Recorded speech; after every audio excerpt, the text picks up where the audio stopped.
we are extremely honored to have with us the director of a magnificent documentary on Sri Aurobindo. So without any further delay, let's ask a few questions. So sir, my first question to you is, what was the purpose of making this documentary? Like, what motivated you to go ahead and create such a masterpiece?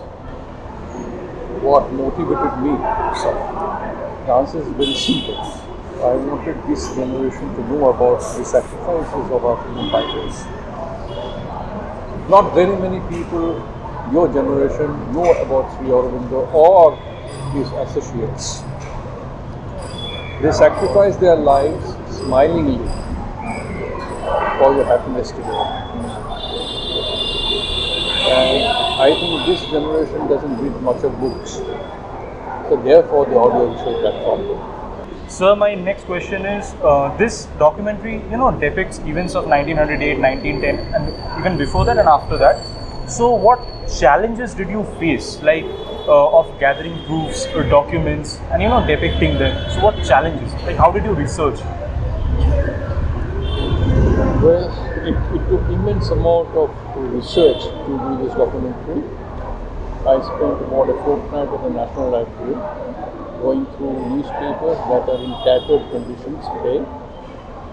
They're so brittle that you can't change a sheet. It's that bad. But I must thank the National Library Authority. They gave me the permission. So I could photograph relevant pages, and from those I built up the first draft script. Then I sent it to my researchers who brushed them up. And then the inevitable thing happened is to how to visualize. Visualization was a problem because most of it that I relied on was Sri Aurobindo's own writings. So therefore, you didn't have any visual support. You have to create that visual support. So there's a lot of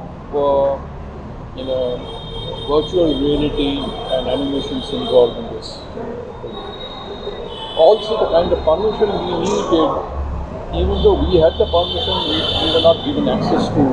Like we had the permission from the Director General of Police and the District Magistrate, yet we were not permitted to go to Muzaffarpur jail, even Presidency jail. The court there where the actual proceedings had taken place, we were not allowed to go into the court.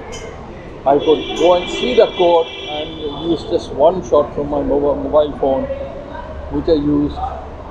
So a lot of things have to be recreated, keeping as far as is possible to the real place. In fact, the cell where we lived at the Presidency jail, I was allowed to go in there for exactly 5 minutes. It looks different. It's not the same cell, not as he had described after prison. So there were a lot of challenges, and then also the challenge of time. Because this particular documentary is relevant for a particular period. 15th August is not just the 75th year of our independence, but 150th anniversary of Sri Aurobindo. Therefore, it had to be made ready for the 15th of August. That too was a challenge, keeping in mind that the censor here takes time. So those were the challenges. Beechcroft action. All right.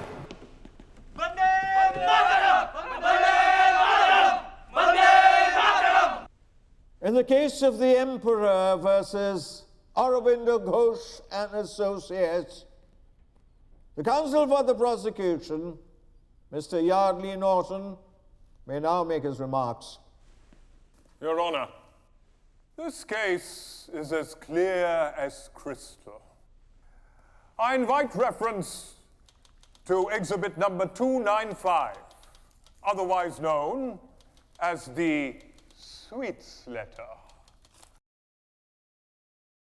Sir, while you were researching about Sri Aurobindo, you've also read about his philosophies and various other books written about him, as you mentioned. So what impact did it have on your personal life? Like, what points from his philosophy did you just directly pick up and inculcate in your personal life? No, I knew about Sri Aurobindo, but not as much as would help me to write the script of a document. Therefore, I started reading. My researchers, Dr. Mukul they supplied me with some 20-30 books. And I had to go through, and I have this very bad habit of underlining every single line that I read that I consider important. See, if you see the books today, you'll be quite shocked. But you really have to read. There's no shortcut. You have to read. And in the reading, you pick up certain things which impresses you, which I use in the film. And you see the person. You realize the person, you feel the person.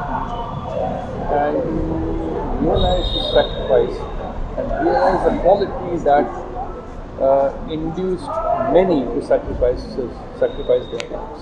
While confined within the cell walls, Sri Aurobindo realized God's omnipresence and that Shraddha, faith and Atma Samarpan, a self-surrender, were the road to perfection. So this makes me curious to know what will be your next project on, like which personality you would choose to create the next documentary. There's 5 more documentaries coming on Noren. You know who Noren is? Swami Vivekananda. There are 5 more documentaries coming on Swami Vivekananda.